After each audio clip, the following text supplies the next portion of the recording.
John, What's up, guys? congratulations on your victory. Thanks, No, you didn't get Cowboy. the finish that you probably would have wanted, but still, overall, I know it's still fresh and you haven't watched it yet, but how do you feel about your performance tonight? I feel good. You know, it, I definitely would have liked to finish the fight. I definitely felt as if I slowed down in the fifth round, which is something that's uncommon for me. But I do feel good. Anthony Smith was the most experienced person I've ever been in there against, with 70 fights under his belt.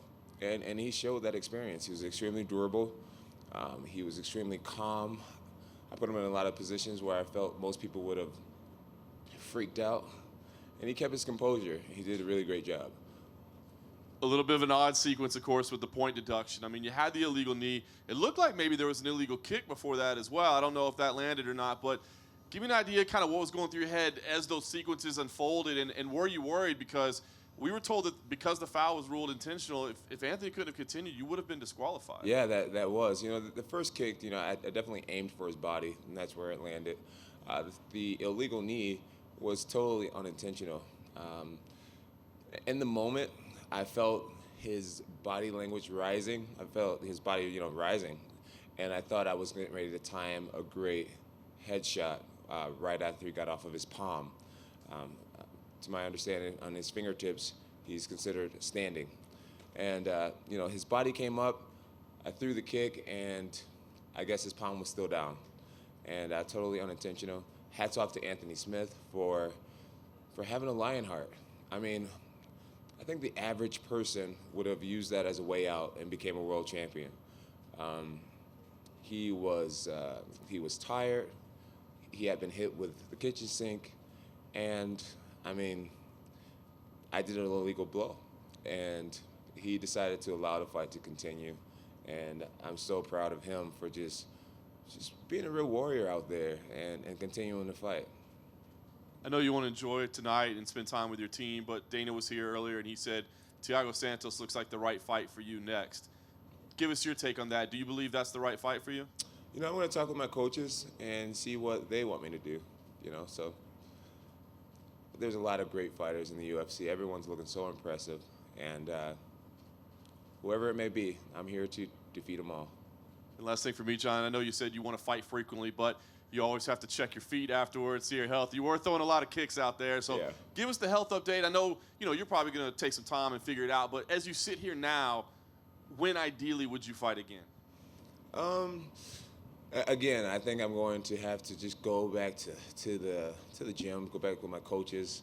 If you guys can't tell, I'm really big on my family. My family and my coaches, and we are a unit. I'm a product of these guys, so I need to talk to the team and see what we're gonna do. I need to evaluate my body and see what we're gonna do. I can't be making decisions by myself. This is a family thing. Come on, man. Come on, John Morgan. Congratulations, John. Why did you go away from the kicks in the last two rounds? Like early on, you were using that spinning back kick, and you used a lot of that stuff, and then it seemed like you were using your hands more, or even trying to go for takedowns as the fight went on. What was the change in strategy? I've been doing a lot of boxing. I've been working on my hands extensively, my defense and my offense, and I wanted to open up that category in my game when I felt comfortable doing it, and I felt like towards the later rounds I really got a beat on Anthony and what he was capable of, how fast he was, his level of punching power, and I just felt more comfortable exchanging in the later rounds with my hands. When you throw punches, you're a little bit more vulnerable to get hit back, where with kicks, you're pretty much at a safe distance. And when I felt less vulnerable, I opened up the hands. Did you feel like in the early part of the fight you were hurting him to the body, where you slowed him down a little bit? It seemed like some of those kicks really had an impact on him. Oh, yeah, for sure. I think the very first spinning back kick, it had to have taken something out of him. I saw a huge welt across his torso and a little bit of a bruise under his nipple. And, that was from that first kick. I know that had to have done something. How would you assess, this is the first time you fought so frequently in quite a long time. How would you assess, what was that like for you now that you fought, now you go through another camp and fight again? What was that experience like? It was great. It was a lot of fun. I felt really familiar tonight at work. A little bit too familiar, actually. Like in my warm up, there was like no nervousness, and that was making me uncomfortable. The fact that there was no nervousness, I was almost questioning myself. Am I ready? Am I ready? Am I taking this seriously enough? And I know that I have done everything in my power to be prepared for this, but I think a little bit of nerves are actually a good thing. And tonight, I just felt so doggone comfortable in there. But I feel like that's God's grace too. He blesses me to have a sound mind, and so I can't ask for it and then be confused when my mind is sound and at peace with what I'm doing.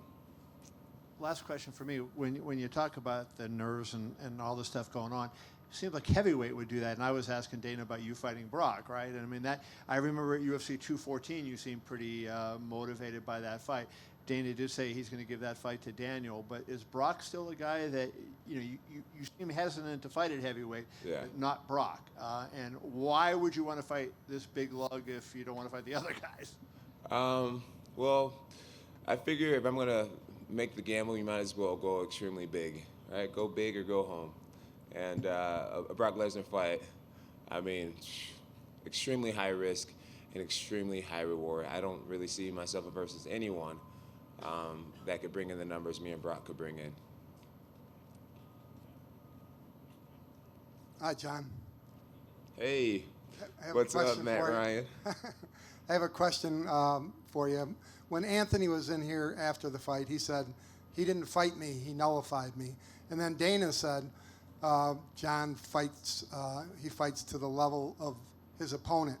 Would you reflect on that a little bit? Because it does seem like you didn't want to waste too much energy, and you prepare for your fighter, the person you're going to fight, and you do what you have to do. Yeah, I feel like in the last round, yeah, I definitely could have done more. I'm not really proud of my fifth round, holding him against the cage like that. But at the same time, there's a beloved Randy Couture who made a whole career out of the way I fought in the last round, holding people against the cage and just chipping away at them. I totally fought Anthony. If you look at the stats will show that I totally fought Anthony. And I feel like it was his job to get off the cage. It was his job to make it a fight. He was the one losing. Anthony's very durable, and he's known to come back and win, even in the worst situations.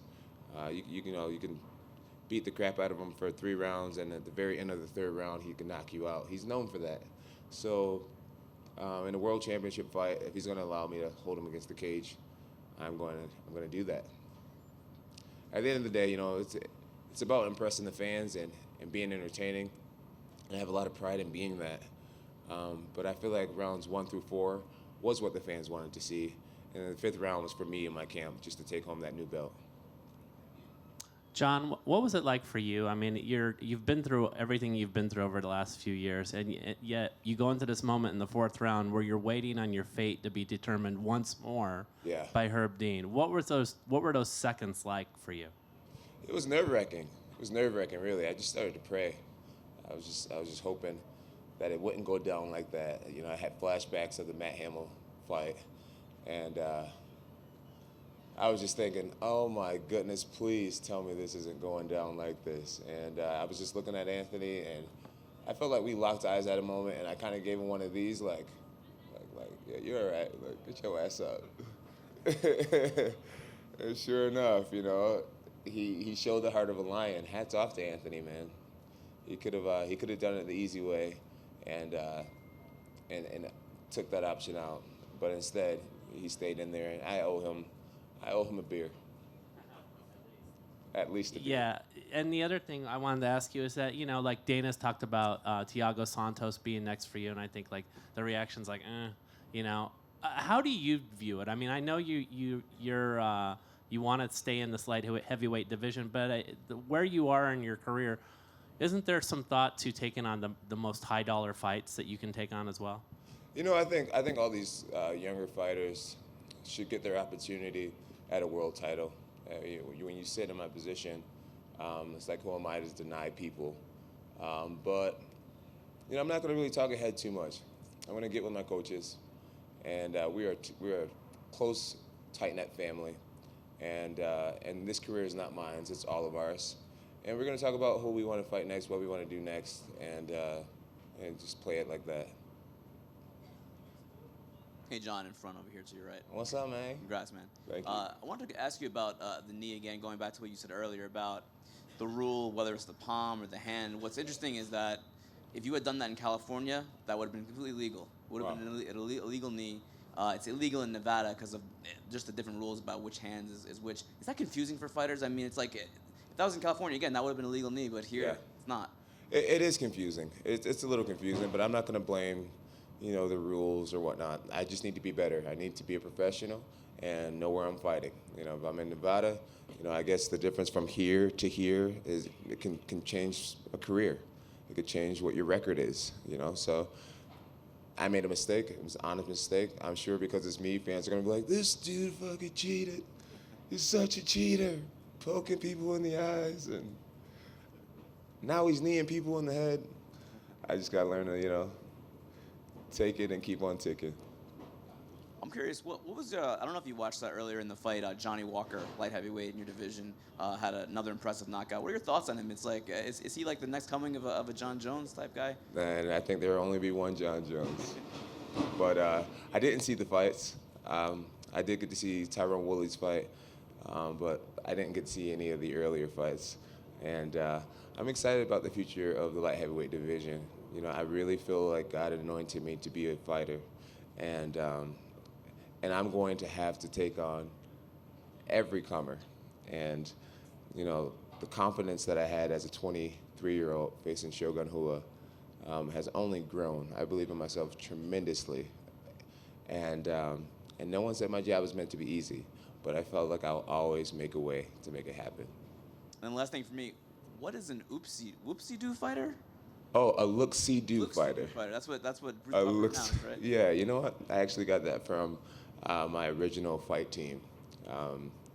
I won't give them a shout out because I think they're assholes. But You always use that though, or is that new? no, my original manager came up with it because of what I was doing. I kind of learned how to fight on YouTube, and so I would watch things on YouTube, and I would do it. So we just call it like look, see, do. I look at it, I would see it, and then I would do it, and so that's what just happened. Is there any reason why you went back to that now?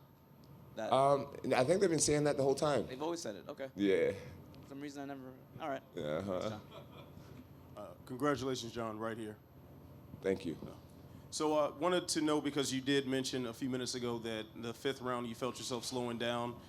From my estimation, it looked like you were throwing a lot harder than you normally do earlier in the fight. Do you think that was a contributing factor, just trying to put more power behind your punches? No, I think that's a testament to my striking coaches.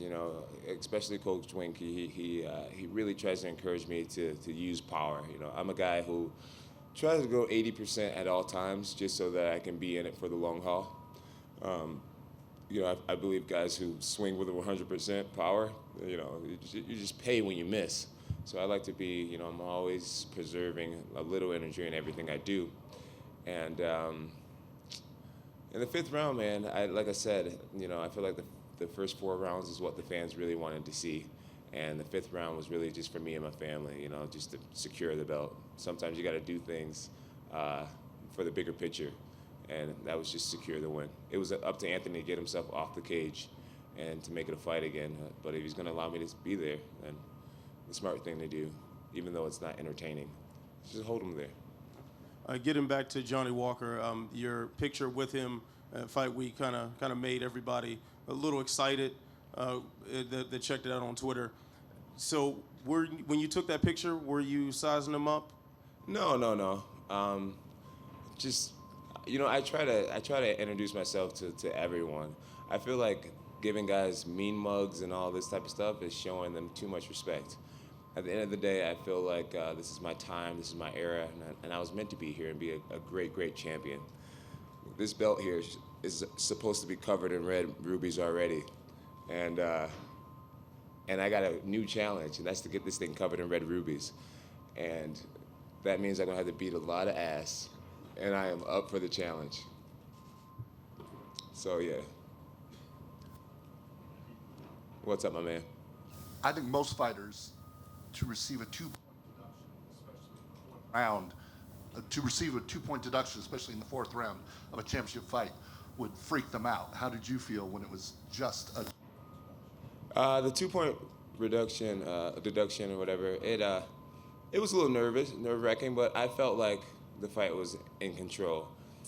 I knew, despite the point reduction, the only way he could win the fight at that point was to somehow get a knockout, and I was pretty aware of that.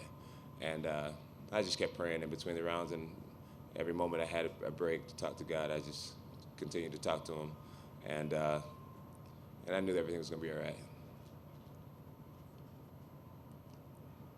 All right, I was gonna say, you guys slowing down on questions. I got an after party to go to. I sure will get out of here. All right, I don't want to keep you too long. You know, among all your attributes that we talk about so much, I think one of the things that doesn't get talked about enough is your composure. That's one of the things that sets you apart and makes you one of the greatest, if not the greatest. Thank you. How do you do it? Composure. I don't know, man. I don't know. I don't know, honestly. Are you into visualization, meditation? Visualization, yeah. I visualize a lot. I meditate a lot. I just know, I ask myself in times of like trouble, it's like, John, do you want to make your situation worse or do you want to make it better? And I like to make things better when I'm in shitty situations. And I know the best thing I can do in the moment is just try to relax, stay calm, focus on what I can't control. And that's breathing, staying positive in the mind, and letting it happen. I heard you say after the fight you were a little disappointed with your performance. It was a fantastic performance as far as I could tell. Is it because you didn't get the finish? Is that why you felt upset? Yeah, I felt like I had Anthony on a breaking point, and tonight I didn't have that extra to put him out. And I think maybe that could be maybe I let myself down in the endurance. So what I will do is work a lot harder for my next fight, and that's all I can do. Well, because in the third and fourth round, there were some moments where I really thought, you're about to finish this right now. Yeah. And is that what you're talking about when you said, because he's extremely durable? And He's extremely durable, yeah. There was moments like when he was sitting on his butt, and I had him against the cage, and I was throwing lighter punches, and there was moments where I had him in the front headlock position, and I had his back, and my punches weren't effective enough, and I think that was strictly related to cardio. If I had a stronger gas tank tonight, my punches would have been harder, longer, and so I'll work on that. And my last question is, you said that you enjoyed actually having an opponent where there's not this rivalry and all this trash talking going on. It kind of seems like all the up-and-comers that are in your division that are gunning for you, it's kind of the same way. There's not really any more bad blood. It's all younger guys that are up and coming. So yeah. You look forward to that road? I'm sure there'll be more bad blood. I'm sure there'll be more bad blood.